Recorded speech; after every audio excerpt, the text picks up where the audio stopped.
Hello to all. Thank you for joining us. Welcome to this webinar event. This is one of many such webinar-based professional development events brought to you by Texas Instruments Australia as part of our ongoing support for teachers in the classroom. Today's topic, you see on your screen, IB Mathematics, solving equations effectively with a GDC. Your presenters for today's event, Bojina Graham. Good evening, Bojina. Good evening, everyone.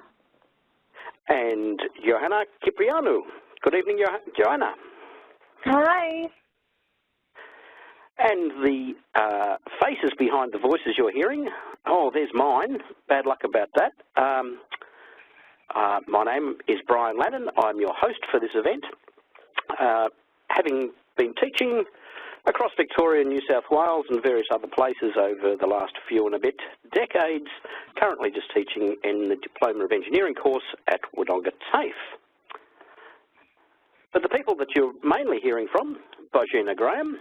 Bojina has been an instructor with T-Cubed, that is Teachers Teaching with Technology, for quite some time now, and teaching mathematics at Wesley College, and also an experienced examiner of the IB.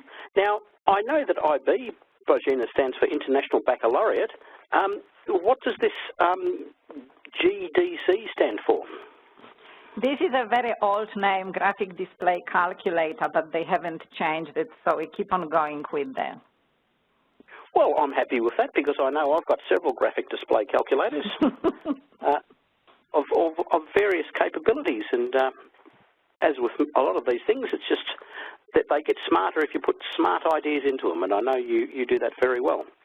I mentioned engineering before. You see that Bojina also has a master's in engineering, but for this evening's work, what you're going to see come through is her passion in using technology, particularly for classroom discovery learning, and that is learning through explorations and investigations and peer discussion to help her students become successful learners.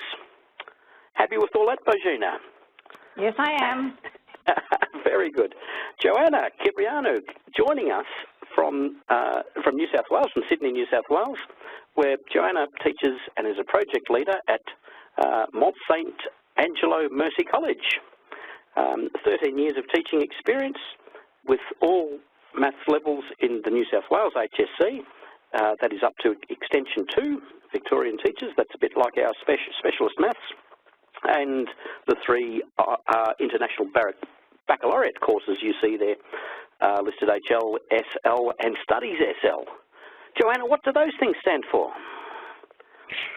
You got the SL for standard level, so mathematics, SL, and mathematical studies are both standard level courses.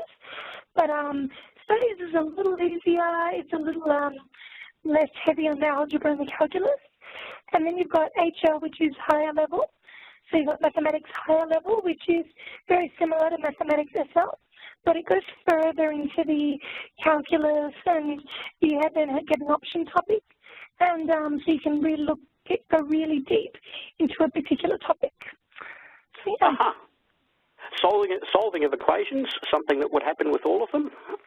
All three of them. So today I'm looking at exam-style questions, but I'll look at examples from all three courses.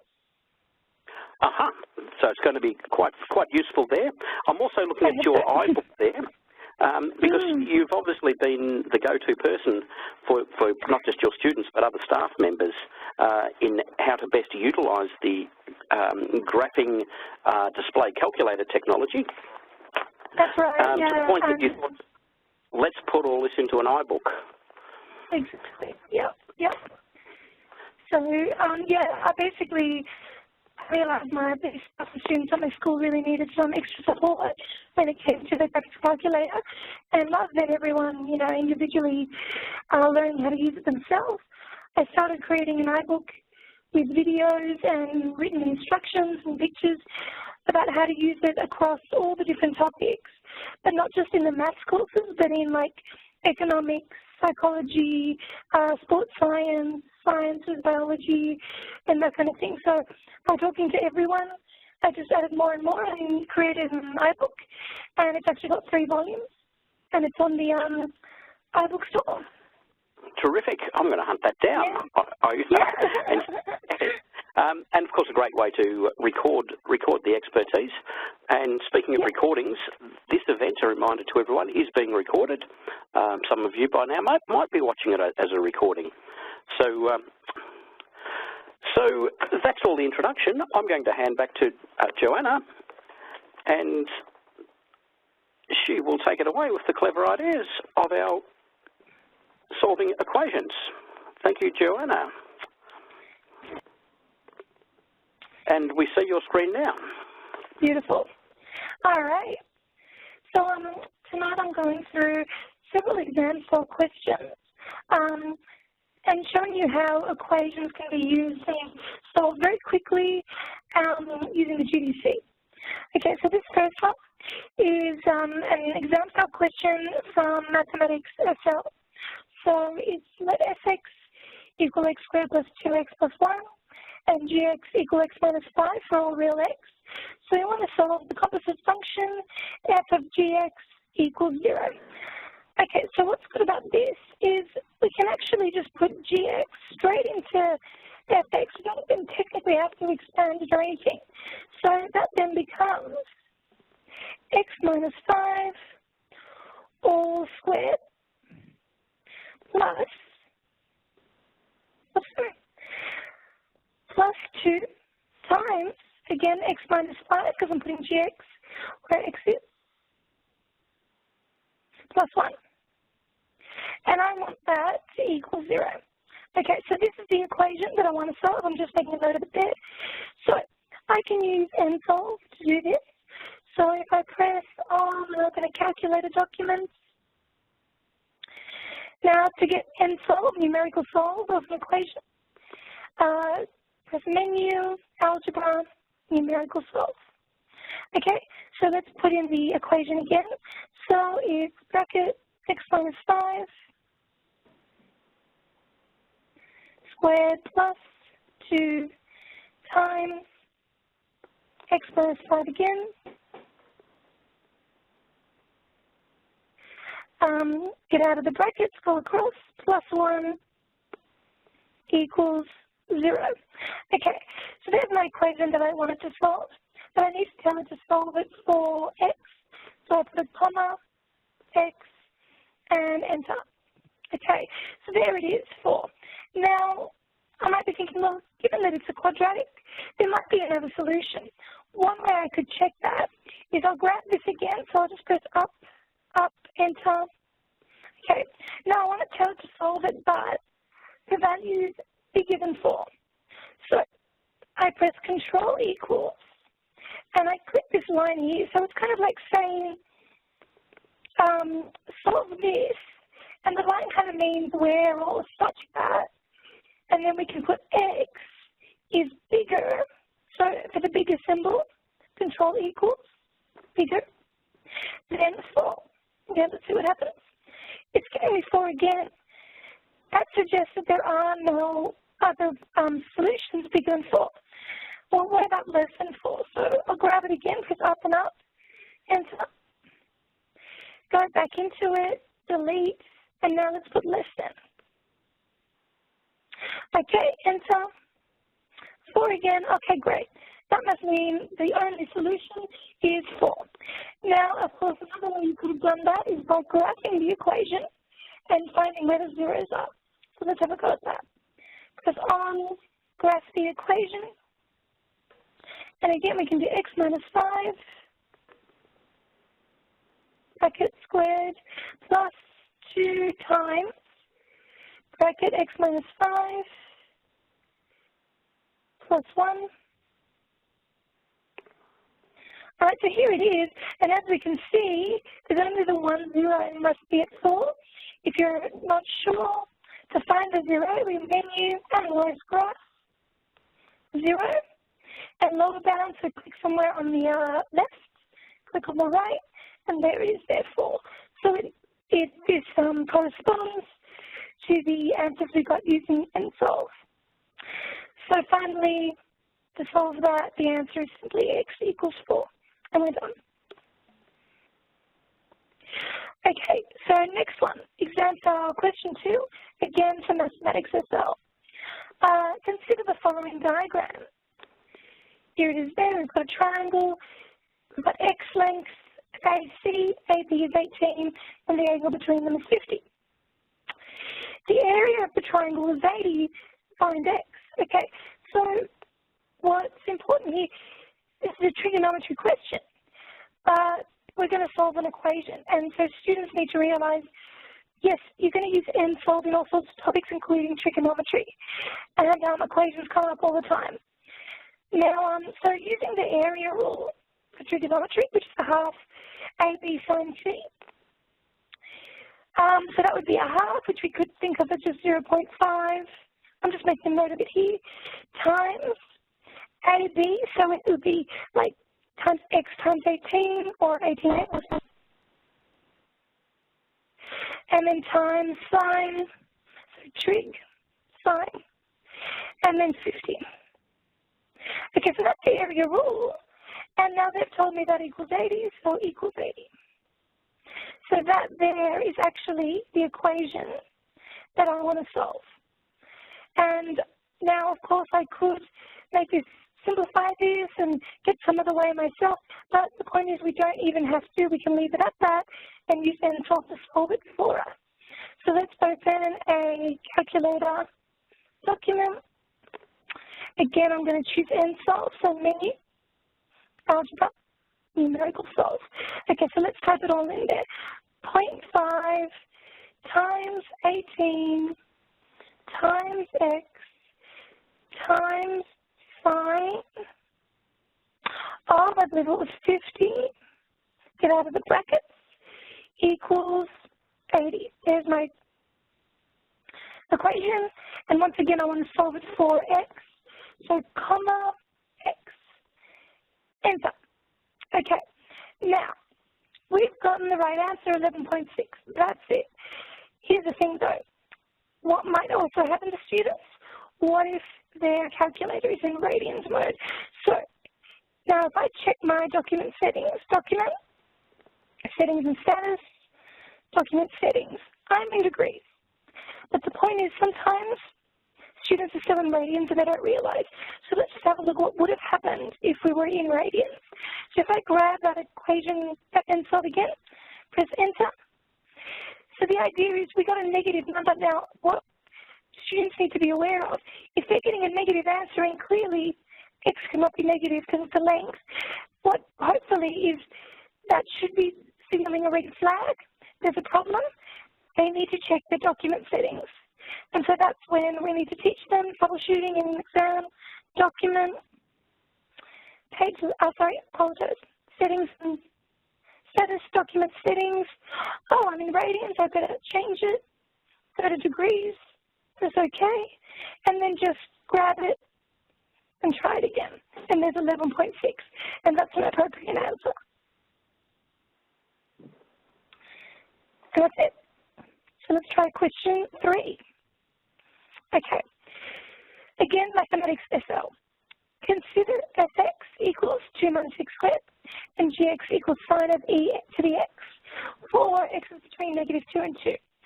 Solve fx equals g to the x. So in other words, 2 minus x squared equals sine of e to the x. Okay, once again, I'm going to give Nsolve a go. So press on, calculator, document, okay, menu, algebra, numerical solve. Okay, so it was 2 minus x squared, 2 minus x squared equals sine, trig, sine, and in brackets e to the x. Now make sure they're not using this e. They have to use this button over here, e to the x, under ln. So that's very important. So there's my equation, get out of the brackets, use b cross, okay, comma, and then I want to solve it for x. Okay, so let's press enter and see what happens. All right, so I get -1.32. Now let me check, is that in my domain? Yeah, not a problem. But what if there's another one?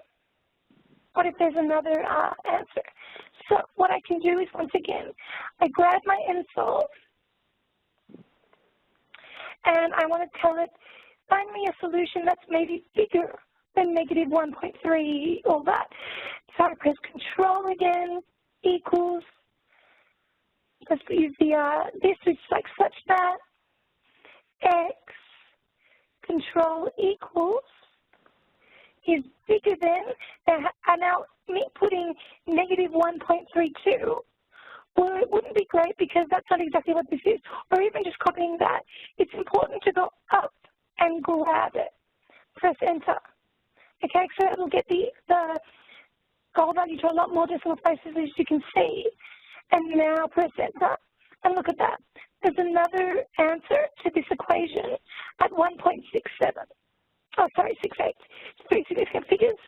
Now, if I want to check on the other side of this solution, I can grab it again, like before, Enter, get back in there, and change it to is less than. So, delete, Control equals less than. Okay, let's have a look. No, there is no one less than. So it's giving me the same one as before. Okay, so clearly there are my two values. So the solution is x equals negative 1.32, and I'm just rounding to 3 significant figures, and 1.68. So they're my two solutions. Now, if I look at the next question, I think write down the set of values for which fx is bigger than gx. Now, the best way to check that is on a graph. So let's graph the two functions, which also could have been a way to solve A. So let's see if we get the same values in part A. So now I'm going to graph on graphing document. Okay, so the first function was 2 minus x squared. There it is there. The other function, so I press tab to get another function happening, and it was trig sine of, oops, sorry, not Control. Oops, apologize. So trig sine e to the x. Okay, Enter. Okay, and sorry, I lost my other one. There it is. I'll do that too. Okay, so they're my two functions. My parabola, fx, so blue is fx, and the black one is actually gx. And I want to know where they intersect. So, menu, analyze graph, intersection. And for a lower bound, I need to be on the left of an intersection. For the upper bound, on the right of an intersection. There it is there. And as you can see, the x-coordinate of that point of intersection corresponds with this solution that we found before. Let's find the other intersection. Okay, analyze graph, intersection again, lower bound, upper bound. Okay, so we get 1.68 and there's the y value, but we don't really need the y value because the equation is only in terms of x. So once again, that's how we could have done part A, and there are the two x coordinates are my two solutions. But now it's so much easier to do B because we can see fx is the blue, and that's higher than gx, the black, between these two values. So now to answer the question, we can see that so x is between 1.32 and 1.68.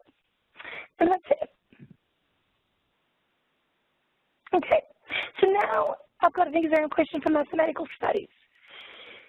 So here we've got the graph of fx intersects the y-axis at A, 0, 5, and has its vertex point at B, 4, 13, and there's a little picture there for you. Write down the value of C.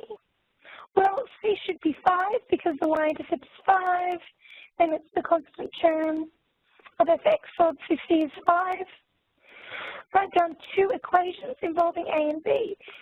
Now, obviously we can't use 0, 5 because then x is 0 and A and B go away. So we can use 413, sub that in there for x and fx. Fx is 13. So we end up getting, let's just make a note of it here, 16a plus 4b plus, now c is 5, equals, and then the y value was 13. So that's our first equation, and that's from using the point B.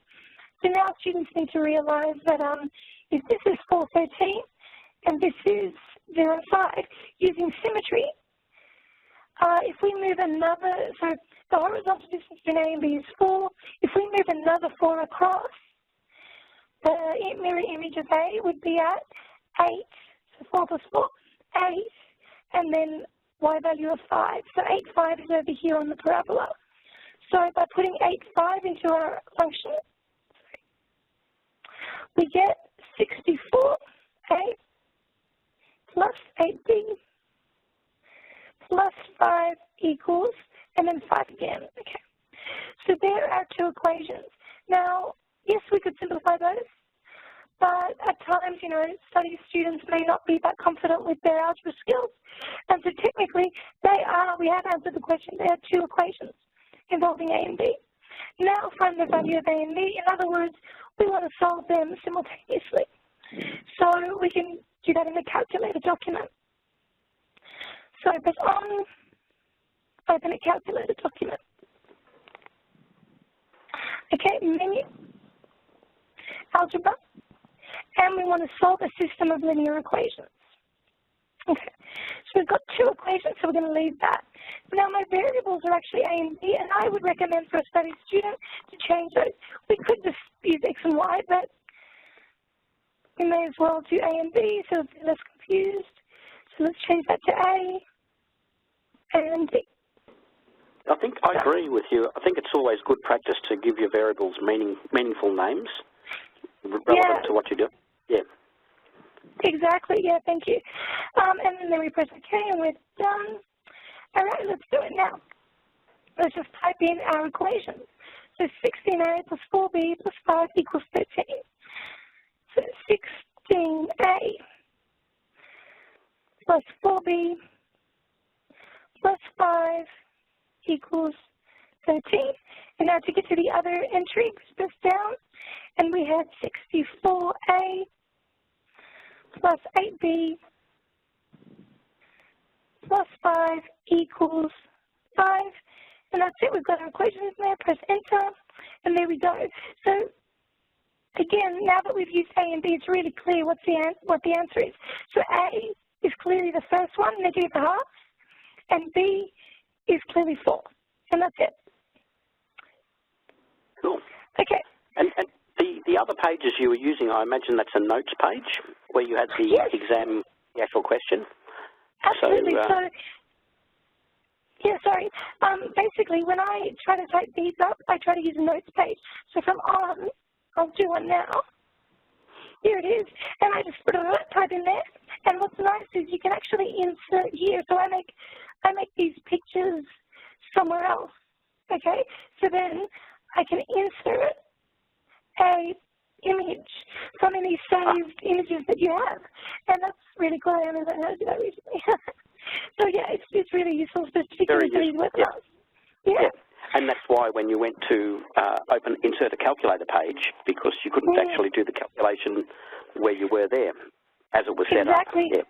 Yeah. Exactly. But you can type in for nice setting out. So I can say, what I like to do, I usually just right-click on my computer and press Insert Math Box, and then it's much nicer, mathematical, you know, I can put trig in, things like that. So that's a nice way to, if you wanted to make a proper document and nicer writing, so that's how I'm doing these things. In here, they're actually nice boxes. I love the way it's all going together. Yeah. Okay, so now I'm going to open exam question 5. Just let me check. We finished that, didn't we? Yeah, we did. Okay, so our answer was A is negative half and B was 4. All right. So exam question 5, now again it's a studies question. the surface area, the surface of the carpet is shown below. The dimensions are in meters, so you've got the length is 2x and the width is x minus 4. Write down an expression for the area of the carpet.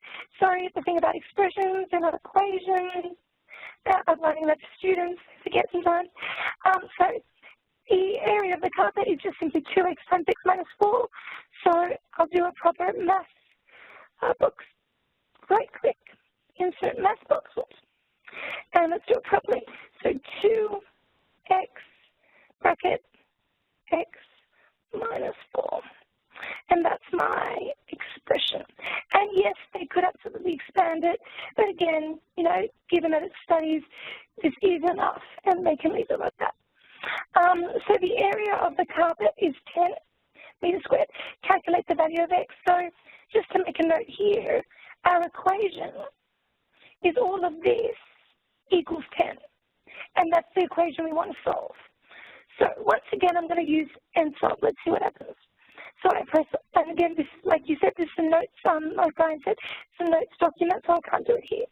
So I go on, open a calculator document, and I menu, algebra, numerical solve.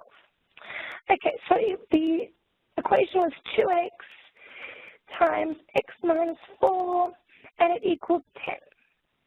Sorry. Put it back in there. Beautiful. And comma, I want to solve it for x. Enter. Oops. Yes, I do this a lot. Okay. So what's happening? Exactly. I need to do multiplication. Doesn't like to take that for granted. Let's put one here too. Why not? It'll imply it. I find that it implies the multiplication between the 2 and the x, but not between the x and the open bracket. Exactly, and so when in doubt, just throw it in there. Okay, now I'm getting a -1. Now clearly x cannot be -1, otherwise that whole length is -2 and you can't have a negative length. So obviously, because this is a quadratic, there are 2 solutions. So there must be a positive one.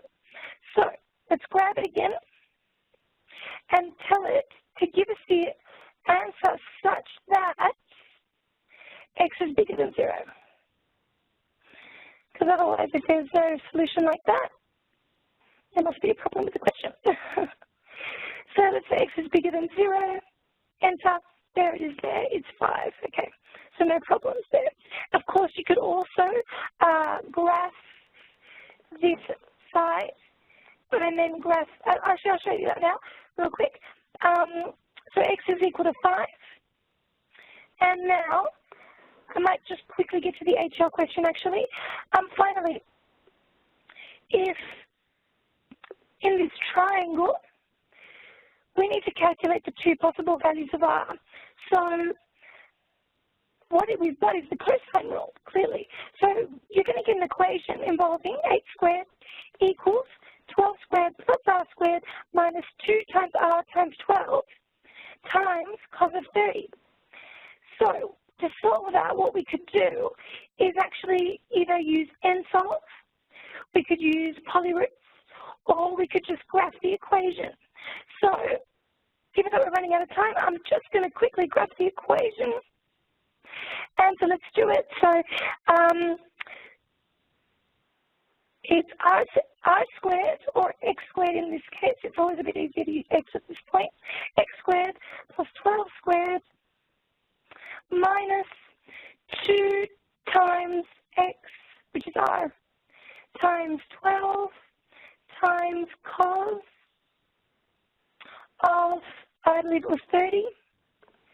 And then, now what I've done is I've left out the 8 squared, 64. So let's bring it over here. Oops. And we can minus 64. So, I apologize, and I'm running out of time. So, x squared plus 12 squared minus 2 times x times 12 times cos 30, and then minus 8 squared. Yep. We're still in radians. Right. So let's really quickly change That's it. what happens. Good point. show people expertise. Okay. Oh, it didn't work. Okay, so the point is, and we're run out of time, so the point is if you graph that function and find the zeros, you're going to get your two solutions for R.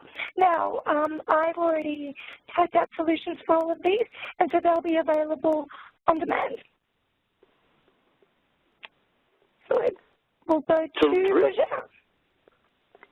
Yeah, okay. Thank you, Joanna. I'm absolutely rapt to see that happening because you saw my 30-plus years of sort of messing around with all this sort of stuff in the classroom. Bojina, the ball is in your court there. About a third of that time was in New South Wales before we had the Inspire calculators, but the TI-Nspires.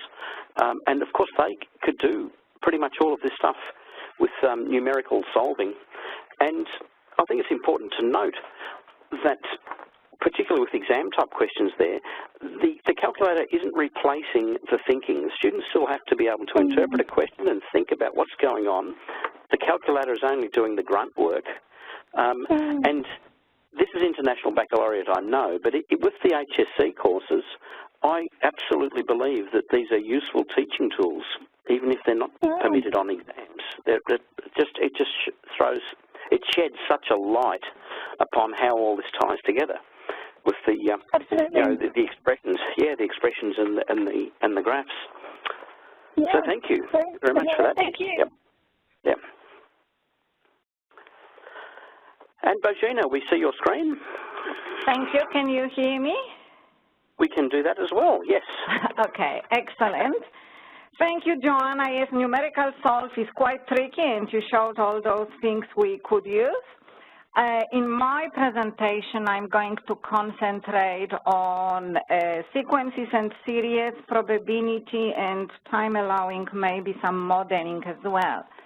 So the first example I chose is like studies example. We have a geometric sequence, and we want to find the smallest value of n, where un is less than 10 to the power minus 3. It is important to note that we can actually graph sequences in the press to test mode. We need to change the graph entry to the sequence, and we use just sequence and not custom but sequence. And as we can see, it appears here. I might actually put a new problem because it looks like I already had some sequence there. So go again, graph entry, sequence here, and we enter our equation, which is 18 times. Use the bracket, fraction here comes handy as well, 1, 2, go out of here, close the bracket, and to the power n minus 1. We don't need to put initial terms, it automatically takes the first one unless we want to start somewhere else. So the sequence is graphed. We basically need to change a window slightly. Let's go to 20. And now we see what happens. So we can use trace and graph trace and just skip in between. And then we can see how the terms change. 12 is not less, 13 not less, 14 not yet, 15 getting closer, but to get less than 10 to minus 3, we use that. It is probably a much easier way than trying to use numerical solve equal and then compare, but that could be done as well. Now, this display is to 5 significant figures on decimal places, but we have the setting here, and I change the float to 5, because what happens if we are in float 3 and we try to use trace, it will not be very effective because we don't have enough decimal places getting displayed. So we do need to change the setting to see more accurate. 5 in this case is enough, and again, if I go to trace, graph trace, I am able to see how those things change. For study students, of course, it is an easy way to looking at that. Other way, of course, would be in graph screen, as we know, our favorite numerical solve.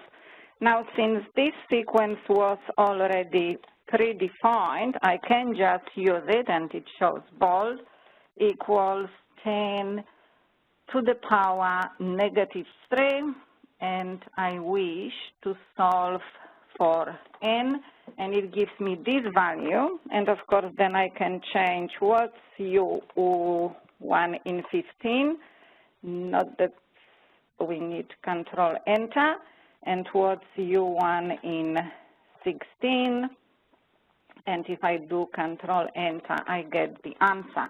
So that's the other way of doing it, and of course, depending what student's preference is, but there is a great advantage of predefining what the sequence is. Then we have another question, which is asking for the sum of the sequence. So if I go back, find the sum of the first 7 terms. We know for study students using the formula can get a bit much at times, but because we have this sequence predefined, we can use the sum of the sequence. I've entered it here like that. I need to go to this problem. So if I get my calculator screen, that can be taken, sequence is here, so is sum, but it is just enough to type on a calculator sum of the sequence, and we can put u1 in n. So this is the sum of the sequence u1 in n, comma n, 1 to 7, and enter, and we get the answer, which, of course, again, we prefer a decimal value. So that's what study student could do. If we go to standard level and high level, we have the sigma notation, which does work in press to test mode as well, and we can do the similar thing. And again, instead of typing the equation, we can use the one which we already know, and we are getting the same answer. So that is some useful hints for using sequences and series. If we go back to example 2, arithmetic sequence has the first term 500 and the common difference -10. How many terms need to be added for the sum of the terms to become negative? So I will again put a new problem here, and this time we'll start with the calculator. So, of course, we can start with trial and error. So we have the sequence, and the first term was 500, and then we go plus -10 gets multiplied times n -1. So that's our sequence. We need to say in terms of 1. So let's try if we go 1 to 10. What happens? Oh, big number. We can do the same and go 50. 500 I put. 50 was my intention.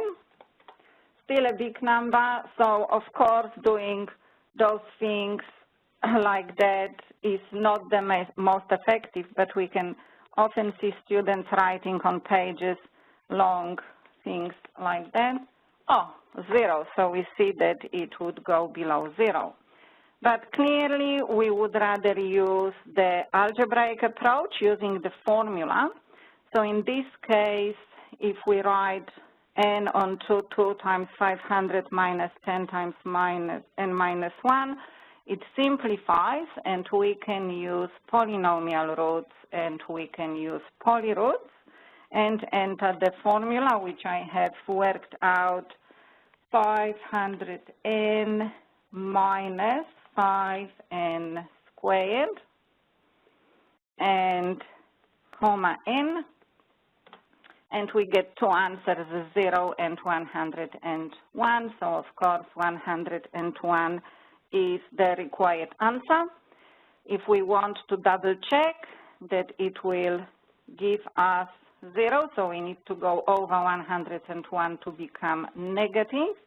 So again, if I go and use my sigma, and starting with 1, and we said if I can go 102, and I need to enter 500, the general term of the sequence, and we have minus 10 multiplied times n minus 1, enter.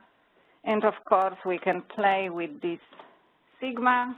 We know if I was 100 and if I'm 101, so I can clearly see that it becomes negative starting from 102. So these are all the features which are available in pressed to test mode.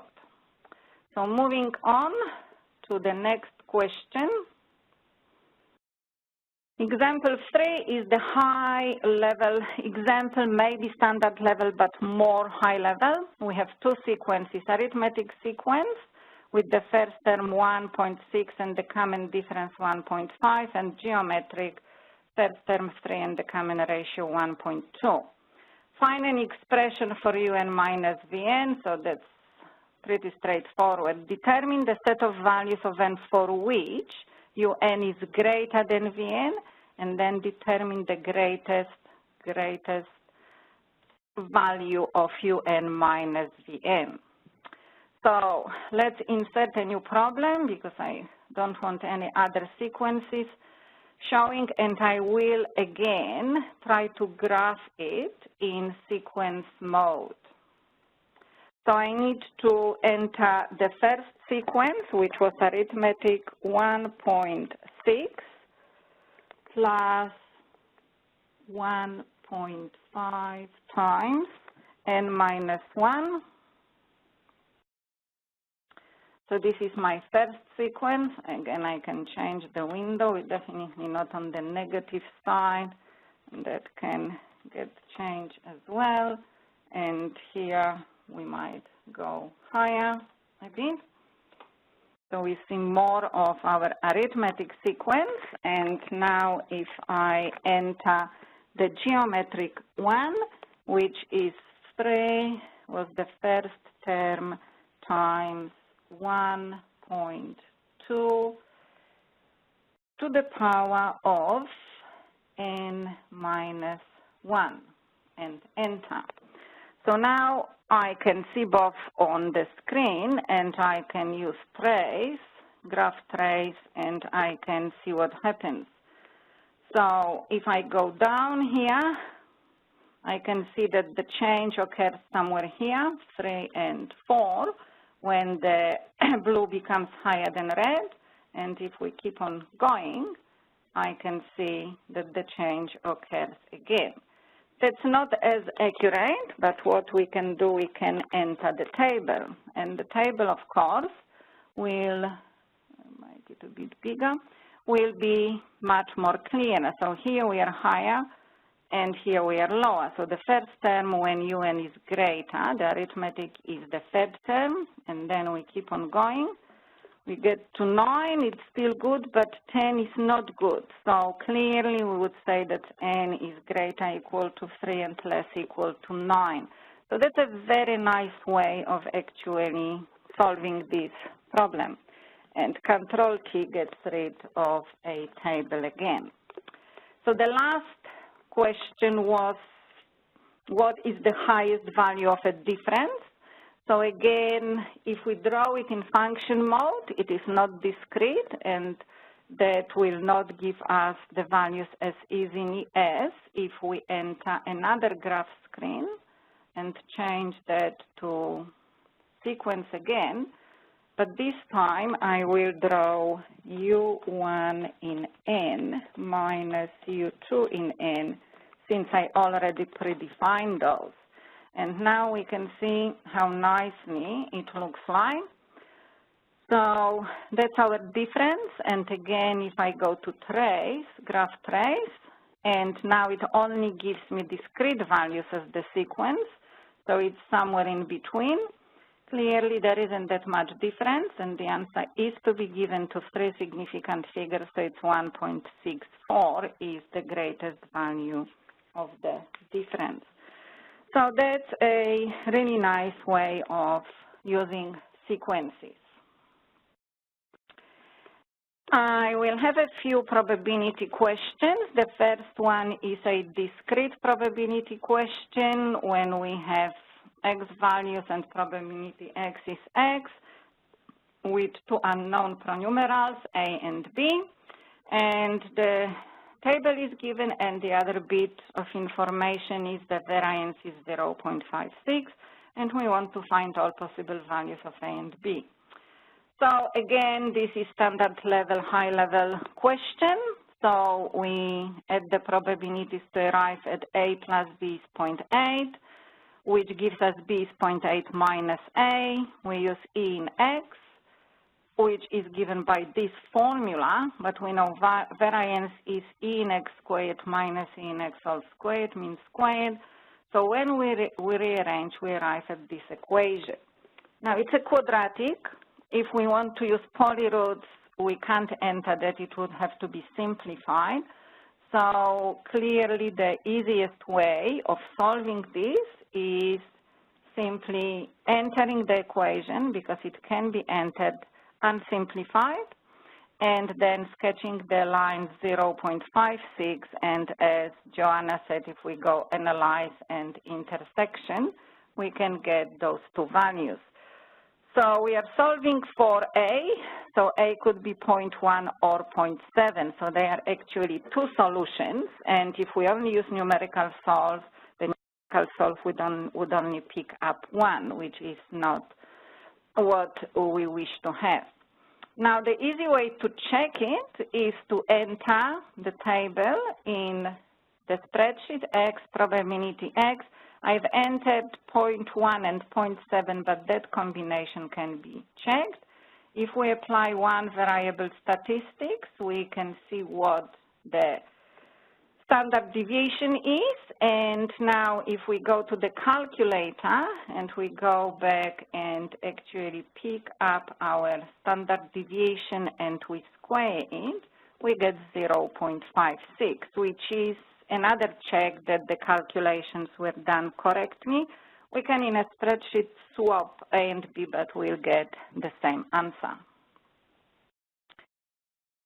So another question, binomial distribution. Again, probability at this level is standard level, high level. Studies don't do binomial or any complicated distributions, just normal.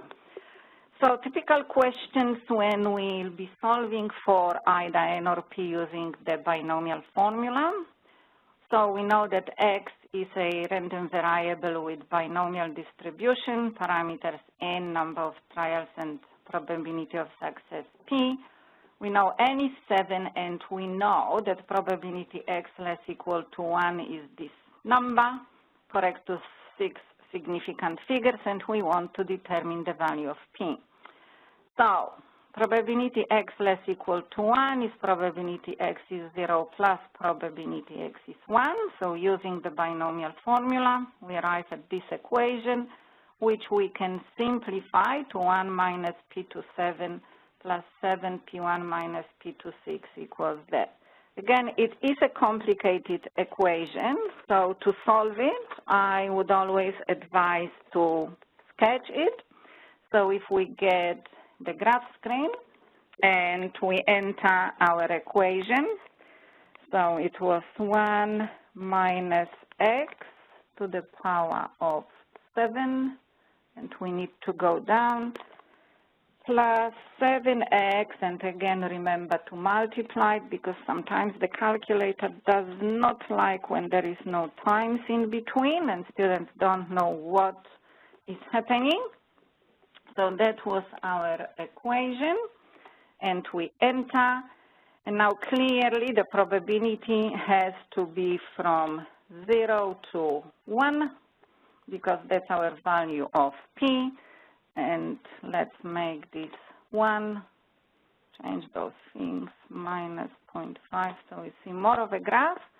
And now we enter, we want this to be equal to 0.646365. And all we need to do is to find the intersection, which gives us a nice number, 0.175. If we want to see more, but we don't because we only need 3 significant figures. But again, as we know, we could change the setting, but it is actually what it is, so we'll leave it. But there is a way of changing the setting that could be done using numerical solve and restricting the domain as Joanna solves, but I think that graphical approach is better because in binomial probability there are times when we can get 2 p-values, and graph will actually on the window 0 to 1 clearly show whether that's 1 or 2, so we don't need to do too much guessing. I'll have a look at, so that was using numerical solve with the restricted domain. One continuous probability distribution which is high level. So we have the random variable with this probability density function, kx cubed, 0 to 2, and 0 otherwise. We want to find the value of k, ex, variance in x, the median of the distribution, the interquartile range, and the probability that the observation lies within 1 standard deviation of the mean. Then finally it says find the probability that out of 4 observations, 2 will lie within 1 standard deviation from the mean. So to solve for x, for k, we need to use the definite integral. So we'll go to the calculator screen and we'll go algebra, numerical solve. The trick is that k has to be taken in front. So I need to put another screen because I already, another problem.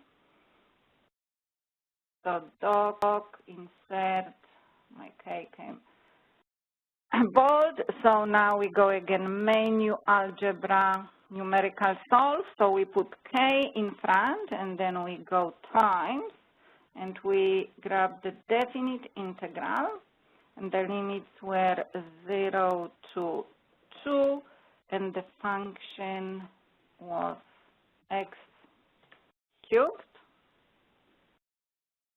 and x, and now we need to use step to get out of there equals 1 comma k.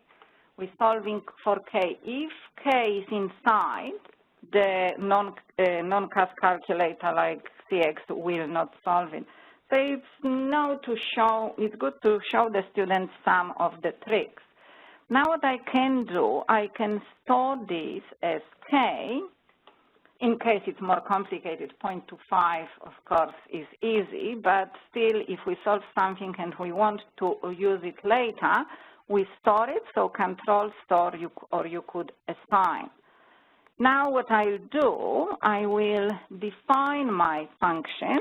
I will say, okay, so my f in x now is k, and it comes bold, times x to the power of 3. We don't need to worry about the domain because it will work with the definite integral. So to find the mean, I just take definite integral from 0 to 2, and I need to multiply x times f in x times f in x, f in x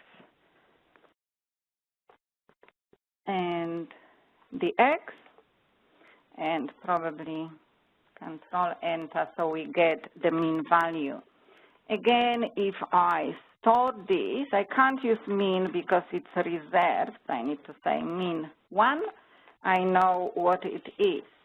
So we've got the mean, and the next thing we wish to do is the variance. So we need to get in x squared minus the mean squared. So we get our value again 0 to 2, but this time we need to go x squared times f in x. I could get it from there, but I will retype it. F in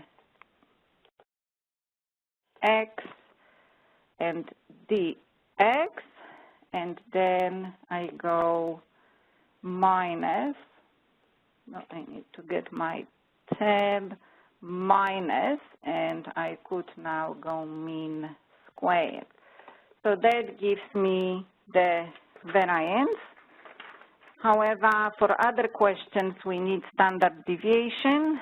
So I can go standard deviation here. That's our standard deviation, and again, I can store that as, call it standard deviation for later. So why do I store those values? Because our aim will be to get mean minus, and I can get it from that standard deviation, and that will be the lower value of the definite integral, so call it as A. And then if I go back and go mean plus standard deviation, so these are just some useful hints, and I store it as B. I have the upper value. So now if I want to find this probability, all I need to do is A to B, and I go F in X, and the X, and that is my probability. This becomes P for the binomial. So again, if I store that as P, and then I want out of 4 to have 2, so I go probability, I need to get binomial PDF, and we have 4 trials. I put my P here, and I want 2, which gives me the value. I have one more modeling question, but we're running out of time. However, there is a handout with all the instructions, and this modeling studies question also is there. So I think I will stop at this point. Thank you.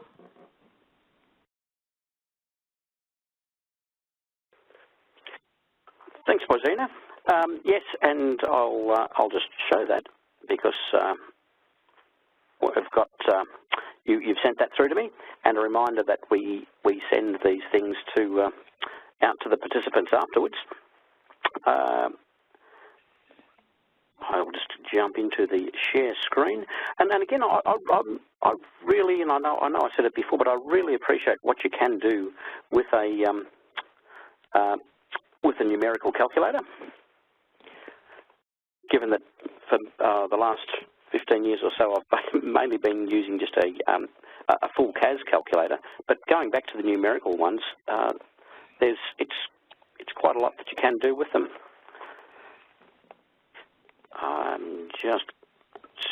Here we go.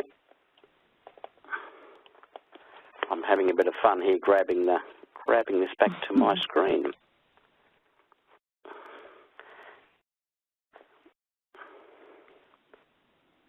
Which it's not doing for me. Okay, I didn't.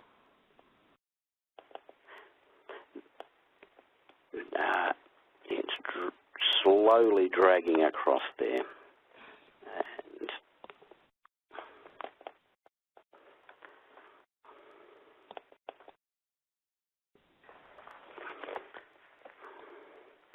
so that is interesting. So that's what I've got is I've just got a jam on the WebEx there. So it's on you, the ball right now. Yeah. You've got the ball has appeared twice on there, but I can't do it. So I'm just going to say, you can see in the background there, after the webinar, we'll be asking for your feedback. I'm not able to share my screen here, but I can thank both our presenters for this evening. Stop sharing. It might happen now. No. Yes, it's coming across. It's finally catching up. Here we go.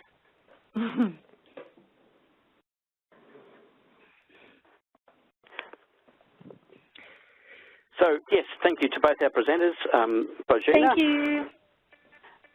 And thank Joanna. You, Brian. Thank you, Joanna. Yep, Joanna and Bojina. Yeah, thank you. And now's your opportunity, if you do have any last questions, to type in, any last-minute questions, again, to all of the presenters there. And we will endeavour to answer those. And of course, you're always welcome to just type in words of thanks and general accolades. Enjoyed the session. You can also elaborate that on the feedback that you'll be taken to when we exit the program. And in the follow-up, you will get a certificate for your participation, or a link to follow your certificate of participation for the event, just like any other professional development event. If you wish to view it all again, you can do so on